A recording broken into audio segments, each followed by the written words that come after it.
would like to talk a little bit about the references and so forth that were used in doing this series of videos. And the Veterans of Panama Canal Zone section of the Military-Veterans Advocacy has collected and done a lot of research on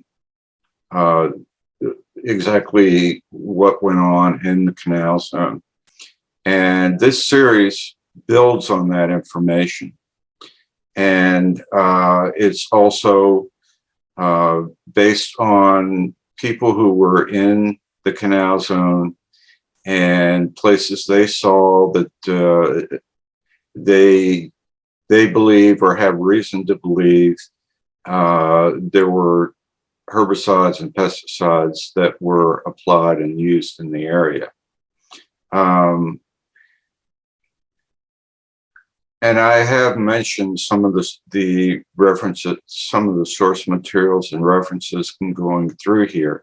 But the purpose of these videos is not to give an in-depth explanation of those. And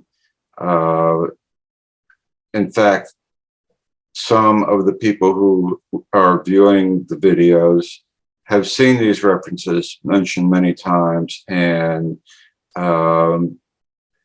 therefore there's no need to repeat that here, because there are other places that you can get that information, which I'll show you in going through here. I would like to talk, though, about some of the things that I did use. And if we look at our materials, and these aren't in any particular order, but what I'd like to show you first is what inspired me, and that is a paper that was published by Dr. Kenneth R. Olson and Donna Tornell. And this was published in September 2021 and was peer-reviewed. And it was long-term environmental impacts of pesticide and herbicide use in the Panama Canal Zone. And in going through the document and so forth,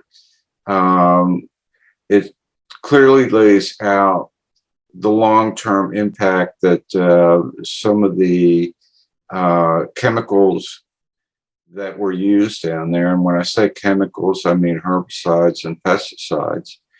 And one of the conclusions of the paper was that there was a need for testing.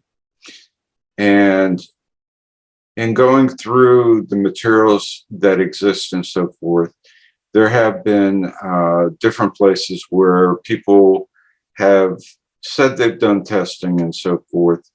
In fact, I referred to some of those in going through. For example,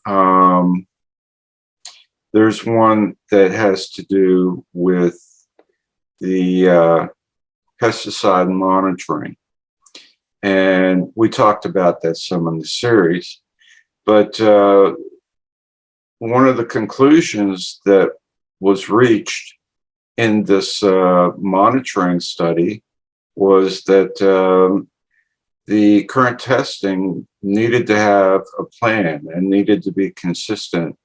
And, you know, it pointed out that the samples taken and so forth were minimal in many cases, but they felt they could make some generalizations from it.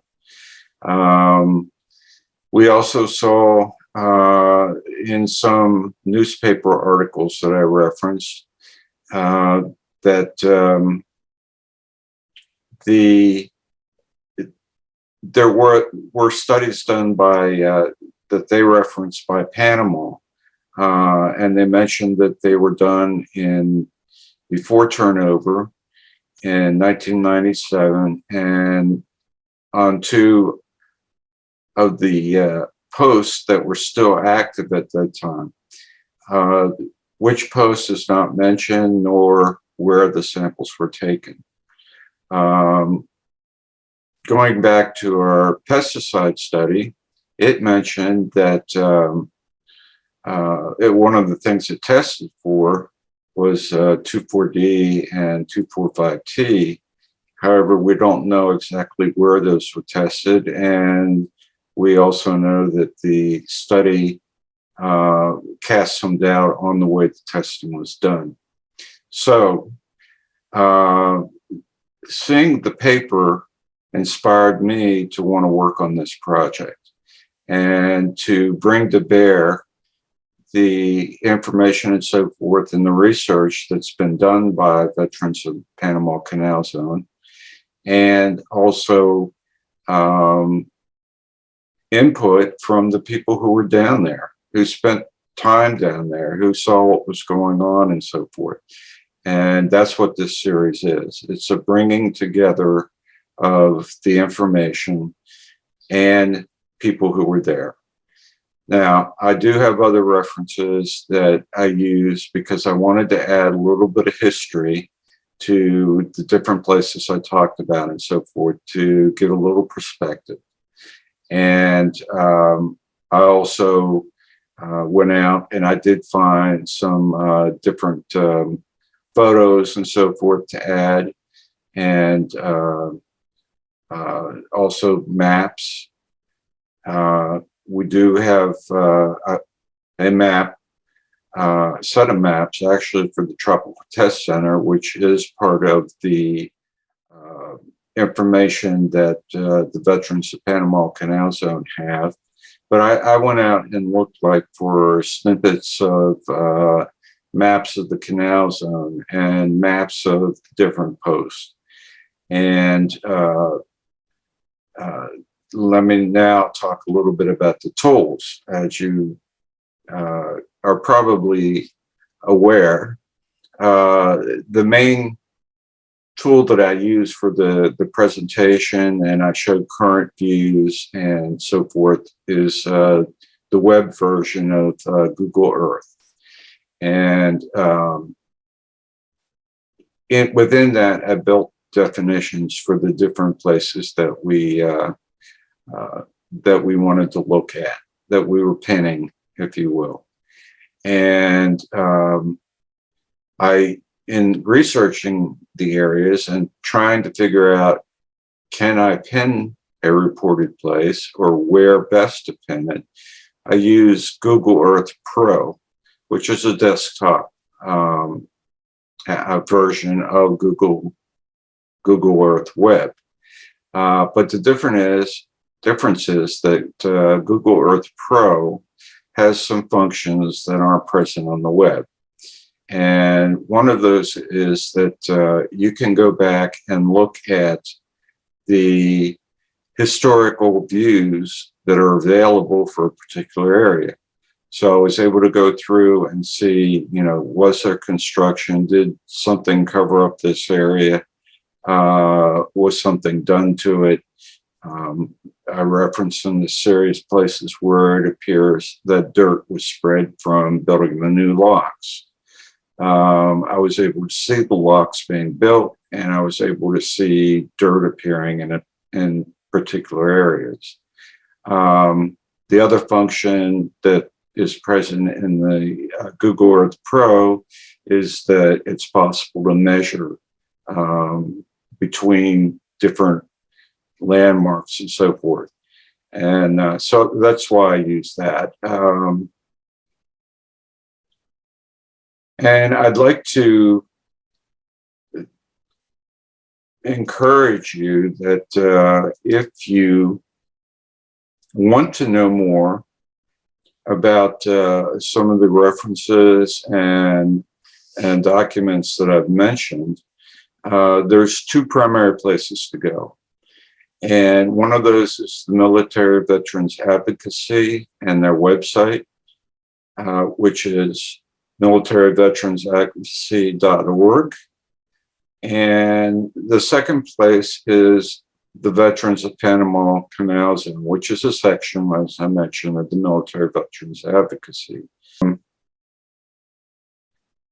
And I would also encourage you to consider um, looking at closely at the MVA, Military Veterans Advocacy site. And while you're there, consider possibly joining and helping out. Look at what's been done. There have been successes achieved. There was a rulemaking request that was accepted or approved by the Secretary of the Department of Veteran Affairs, and that was pushed by the MVA. And the second thing is that there was a HR 5026 bill, which was introduced in the House, and it would extend the presumption of exposure for certain conditions, such as exist in other areas of the world at this time. So these are things that the research and documentations collected by this section and the support and push by the MVA have accomplished. And there's more to come.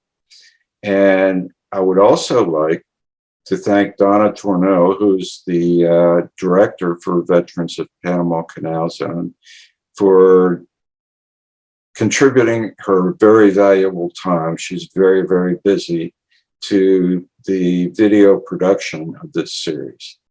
This is Donna Tourneau, Director of Panama Veterans at the Military-Veterans Advocacy. Once again, I want to thank Richard Wyman for all his hard work.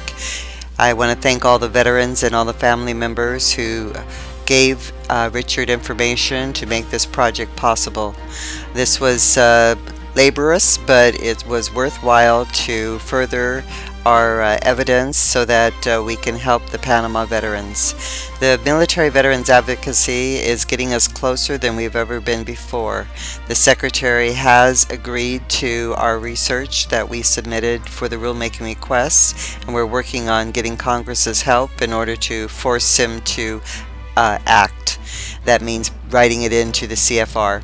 We could really use your help, so I hope that you will join the Military Veterans Advocacy today.